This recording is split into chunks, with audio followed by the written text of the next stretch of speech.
మేము అందులో నిపుణులైన వ్యక్తుల కోసం సంస్థల కోసం చేస్తున్నాం అధ్యక్ష. మేము ఎప్పుడు చెప్పలే 80,000 పుస్తకాలు చదివినాం అంతా నాకు తెలుసు. మెదడు రంగరిచ్చి పిండి కడితే కాళేశ్వరం అయిందన్నారు. ఆ మెదడు రంగరిచ్చి కట్టి పిండి చేసి వెనక్కి తిరిగి చూసేవరకల్లా కుప్పగూలింది అధ్యక్ష. మేడిగడ్డ కాస్త మేడిపండు అయింది. అందుకే మేము 80,000 పుస్తకాలు చదివినామని అతి తెలివితేటలు ఈ ప్రభుత్వం ప్రదర్శించదలుచుకోలేదు. ఏ పని ఎవడు చేయాలనో వాడే చేయాలా. గాడిద పని గాడిదనే చేయాలి, కుక్క పని కుక్కనే చేయాలి. కుక్క పని గాడిద చేస్తే నడ్డిరిగిందని వెనకటికి తెలుసు కదా అధ్యక్ష మీకు. అట్లయితుంది, కాలు ఎరిగినట్టు నడ్డిరుగుతుంది అధ్యక్ష. అట్లాంటి తప్పులు మేము చేయదలుచుకోలేదు. నా ఉద్దేశం అది కాదు. నేను పరిపాలన అనుమతి ఇవ్వగలను, నాకేం కావాలనో చెప్పగలను యాజ్ ఏ స్టేట్ హెడ్. దాంట్లో ఎవరు ఉంటే ఇప్పుడు మనం ఇల్లు కట్టుకుంటే స్ట్రక్చరల్ ఇంజనీర్ స్ట్రక్చర్ ఇస్తాడు, సివిల్ ఇంజనీర్ సివిల్ ఇస్తాడు, అదర్ ఇంటీరియర్స్కు ఆర్కిటెక్ట్ ఇంటీరియర్ డిజైనర్ ఇంటీరియర్స్ ఇస్తాడు. ఏ పని ఆ పని చేస్తారు అధ్యక్ష, ఎవరి పని వాళ్ళు చేస్తారు. అట్లనే మూసీ రివర్ డెవలప్మెంట్ ఫ్రంట్కు 1,50,000 కోట్లు 1,50,000 కోట్లని తోకదగిన బల్లిలాగా దుంకులాడుతున్నాడు అధ్యక్ష. ఇంతవరకు అంచనాలే రాలే. నేనేం చెప్పినంటే రాబోయే 5 సంవత్సరాలలో ఈ హైదరాబాదు నగరాన్ని అభివృద్ధి చేయడానికి 1,50,000 కోట్ల రూపాయలతోని మేము అంచనాలను ప్రతిపాదిస్తున్నాము. నేను చెప్పిన 1,50,000 కోట్లలో అవుటర్ రీజనల్ రింగ్ రోడ్కే దాదాపుగా 35,000 కోట్లు అవుతాయి అధ్యక్ష. కేంద్ర ప్రభుత్వం ఒకవేళ ముందుకు వచ్చిస్తే 50% వాళ్ళు ఇస్తారు అధ్యక్ష. భూసేకరణ కూడా కేంద్ర ప్రభుత్వం 50% ఇస్తుంది అధ్యక్ష. రేడియల్ రోడ్స్ వేస్తే ఒక 15,000 కోట్లు అవుతుంది అధ్యక్ష. మెట్రో రైలు విస్తరించడానికి ఇప్పుడున్న 78 కిలోమీటర్ల మెట్రో విస్తరణ కోసం మనకి 24,000 కోట్ల రూపాయలు అవుతుంది అధ్యక్ష. ఇవాళ సుంకిశాల నుంచి ఇతర ప్రాంతాల నుంచి నగరానికి అవసరమైన తాగునీళ్లు తీసుకురావడానికి మనకు 2,000 కోట్లు అవుతుంది అధ్యక్ష. గోదావరి జలాల నుంచి ఉస్మాన్ సాగర్ హిమాయత్ సాగర్కు నీళ్లు తీసుకురావాలంటే ఒక 7-8,000 కోట్ల రూపాయలు అవుతుంది అధ్యక్ష. ఇవన్నీ కాంక్రీట్ ప్రపోజల్స్ అధ్యక్ష. సిటీలో కూడా స్ట్రాటజిక్ రోడ్స్ కానీ లేకపోతే రోడ్డు డెవలప్మెంట్ అథారిటీలో వివిధ రోడ్లను విస్తరించడానికి కానీ అవసరమైతే కొత్త రోడ్లు వేయడానికి కానీ ప్రణాళికలు చేస్తున్నాం అధ్యక్ష. నిన్నగాక మన వచ్చిన మొదటి 100 రోజులు ఎక్కడేముందో వీళ్ళు గుంతలు దోయిపోయారా గుంతలు చూసుకునికే సరిపోయింది. 100 రోజులు పార్లమెంట్ ఎన్నికలు అయిపోయి పని మొదలుపెట్టింది. ఎన్ని రోజులు అయింది అధ్యక్ష? ఏదో మేము మంచి ఆలోచనతో పోతుంటే అప్పుడే అంత అయిపోయినట్టు. 10 ఏళ్ళు ఏళ్ళనోడు 7 లక్షల కోట్లు చేసి పారిపోతే 10 నెలలు కూడా కాలేదు అధ్యక్ష.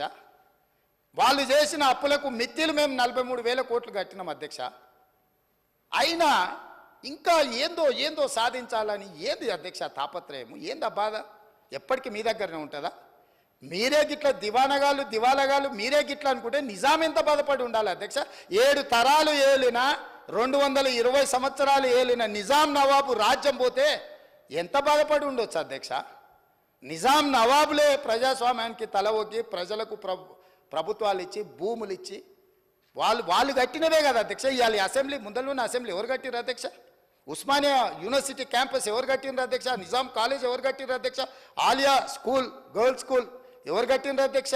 ఉస్మానియా హాస్పిటల్ ఎవరు కట్టినరు అధ్యక్ష? హైకోర్టు బిల్డింగ్ ఎవరు కట్టినరు అధ్యక్ష? అండర్ గ్రౌండ్ డ్రైనేజ్ ఎవరు కట్టినరు అధ్యక్ష? పురాణ పూల్ ఎవరు కట్టినరు అధ్యక్ష? ఇన్ని నిమ్స్, ఆర్థోపెడిక్, నీలోఫర్ హాస్పిటల్, జడ్జిఖానా, ఇట్లాంటి హాస్పిటల్ ఎవ్రీ స్పెషలైజేషన్ ఆర్థో కానీ గైనిక్ కానీ జనరల్ హాస్పిటల్ కానీ ఫీవర్ హాస్పిటల్ కానీ కోరెంటీ. ఇప్పుడు మీరు కోవిడ్ వచ్చినాక క్వారంటైన్ అంటారు అధ్యక్ష. వీళ్ళందరూ పుట్టక ముందే నిజాం గుర్తించి ఇట్లాంటి రోగాలు వస్తాయని quarantine hospital Niloufer hospital Nallakunta దగ్గర తెలుసు కదా అధ్యక్ష, మనం చూసిందే కదా. అది కోరెంటీ అని అంటారు. ఏంది అధ్యక్ష క్వారంటైన్ అంటే? ఏవైనా జబ్బులు వచ్చినప్పుడు చిన్నపిల్లలకి ఏదైనా ఇబ్బంది వచ్చినప్పుడు ఆ అంటువ్యాధుల నుంచి దూరం పెట్టడానికి క్వారంటైన్ హాస్పిటల్ నిజాం కట్టించిండు అధ్యక్ష. నీలోఫర్కి ఇట్లా ప్రతి hospital any specialisation. Cancer Vikarabad, TB hospital కోసం वकाराबाद का हवा लाखों की दवा उताई है ना, खाली हवा से అన్ని ఆలోచనలతోని మెడిసినల్ ప్లాంట్స్ తోని నీకు ఒక మంచి అర్బన్ ఫారెస్ట్ ఇచ్చిపోయింది అధ్యక్ష నిజాం. ఇన్ని అద్భుతాలు ఉన్న నగరం అధ్యక్ష ఇది.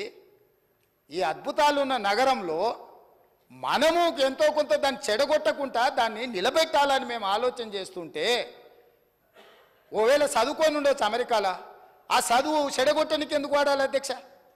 మంచి కోసం వాడొచ్చు కదా. ఇప్పుడు మనకు ఒకవేళ చదువు ఉంది, అవగాహన ఉంది, ఏదైనా ఉందా అనుకోండి అధ్యక్ష, మీకు చిన్న మాట చెప్తా అధ్యక్ష. మన అనుకోకుండా బట్టల షాప్ కొని ఏదో కొనుక్కుందామని అండర్వేర్ డ్రాయర్ తీపిస్తే వాడు మంచి ఇంగ్లీష్లో మాట్లాడుతుండు. నేను అడిగినా, ఇంత మంచి ఇంగ్లీష్ ఉండి అండర్వేర్ డ్రాయర్ అమ్మే పని ఏం చేస్తున్నావు అంటే, నేను కూడా కేటీఆర్తో పోటీ వాడి మాట్లాడగలను సార్. మాటలు నాలెడ్జ్ కాదు, లాంగ్వేజ్ నాలెడ్జ్ కాదు. నాలెడ్జ్ వేరు, లాంగ్వేజ్ వేరు. లాంగ్వేజ్ ఈజ్ ఓన్లీ కమ్యూనికేషన్ కోసం ఉండేది. అంటే నీలాకి ఇంగ్లీష్ వచ్చిన వాళ్ళు ఇక్కడ హోటల్లో ఫుడ్ ఆర్డర్ తీసుకున్నటోడు ఆడికి పోతే నీలాగానే ఇంగ్లీష్ మాట్లాడేటోడు ఉంటాడు. మేము ఎప్పుడైనా కొంచెం మంచి హోటల్కి పోతే వాడు వచ్చి మెనూ ఇచ్చేసి మంచి ఇంగ్లీష్లో మాట్లాడతాడు అధ్యక్ష. సో దాని మాత్రాన మంత్రి అవుతాడా? అవగాహన చెయ్యాలన్న ఉద్దేశము, ప్రజల ఆమోదం ఉంటే నాయకులం అవుతాం అధ్యక్ష.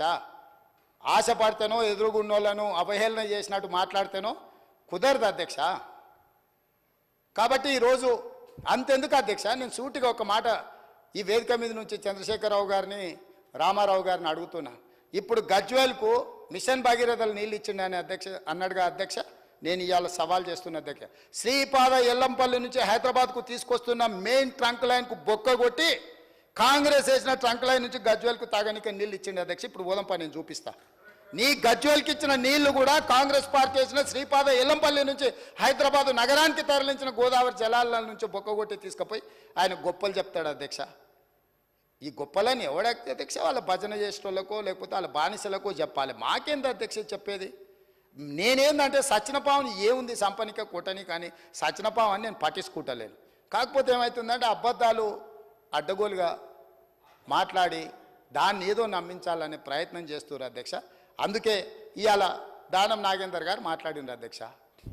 30 ఏండ్ల నుంచి వారు ప్రజాప్రతినిధి, నాకు తెలిసి మీకు కూడా తెలుసు.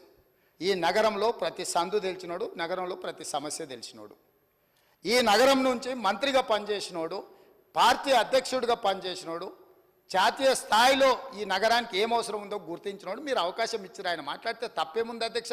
ఈ సభలో ఏ సభ్యుడైనా తమరు అనుమతి ఇచ్చినప్పుడు తమ ప్రాంతానికి సంబంధించిన సమస్యల మీద మాట్లాడతారు అధ్యక్ష.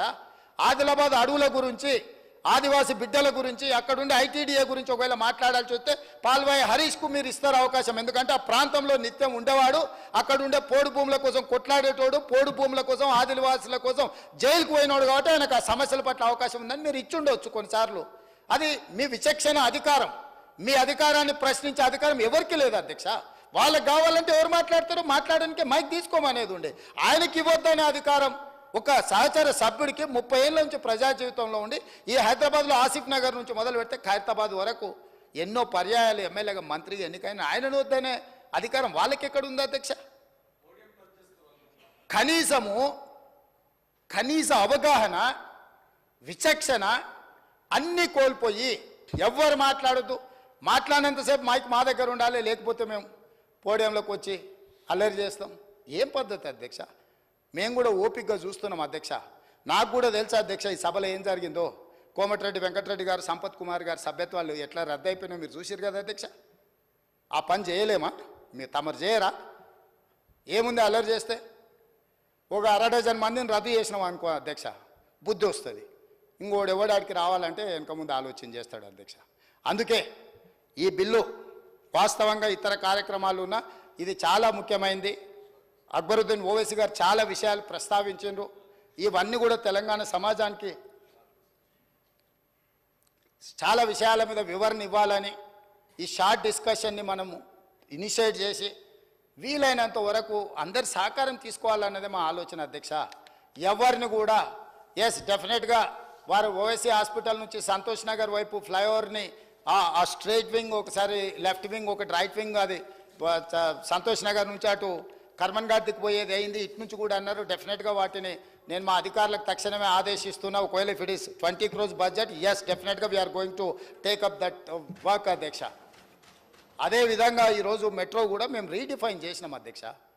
వీటన్నిటిని దృష్టిలో పెట్టుకొని ఎక్కడేదో నా మిరాలం చెరువు మీద అసదుద్దీన్ ఓవైసీ గారిని అన్నాడు, మిరాలం చెరువు నువ్వు దుర్గం చెరువు మీద సస్పెన్షన్ బ్రిడ్జ్ కట్టుకున్నావు, ఓల్డ్ సిటీలో కట్టలేదని. 2.6 kilometers మిరాలం చెరువు మీద సస్పెన్షన్ బ్రిడ్జ్, ప్రపంచంలో one of the best bridge, suspension bridge మేము కట్టబోతున్నాం. దాని ప్రణాళికలు సిద్ధమైపోయినాయి. విత్ ఇన్ 30 daysలో మీకు ఆ ప్రాజెక్టు డీటెయిల్స్ అన్నీ కూడా మీకు చూపిస్తాను అధ్యక్ష. అవి తీసుకెళ్ళి పివి నరసింహారావు ఫ్లైఓవర్ కనెక్ట్ చేస్తున్నాం అధ్యక్ష. బెంగళూరు హైవే నుంచి ఈ బ్రిడ్జ్ మొదలయ్యి పివి నరసింహారావు ఫ్లైఓవర్ వరకు అక్కడి వరకు ఆ సస్పెన్షన్ బ్రిడ్జ్ను ఆల్మోస్ట్ 2.6 కిలోమీటర్స్ రోడ్ వేయడానికి మేము ప్రణాళికలు సిద్ధం చేసినాం అధ్యక్ష. అక్కడనే లండన్లో వాట్ ఈస్ దట్ భయ ఉప్పర్ జాకే సబ్ కుछ दिखा रहे ना London eye maybe London eye is yes London eye అట్లాంటిది సేమ్ మిరాలం చెరువులో అక్కడ జూ పార్క్ కూడా ఉంది. అక్కడికి పిల్లలు చాలామంది ఇతర ప్రాంతాల నుంచి సందర్శకులు వస్తారు కాబట్టి లండన్ ఐ లాంటి టవర్ని మిరాలం చెరువులో కట్టదలుచుకున్నాం అధ్యక్ష. ఈ హైదరాబాద్ నగర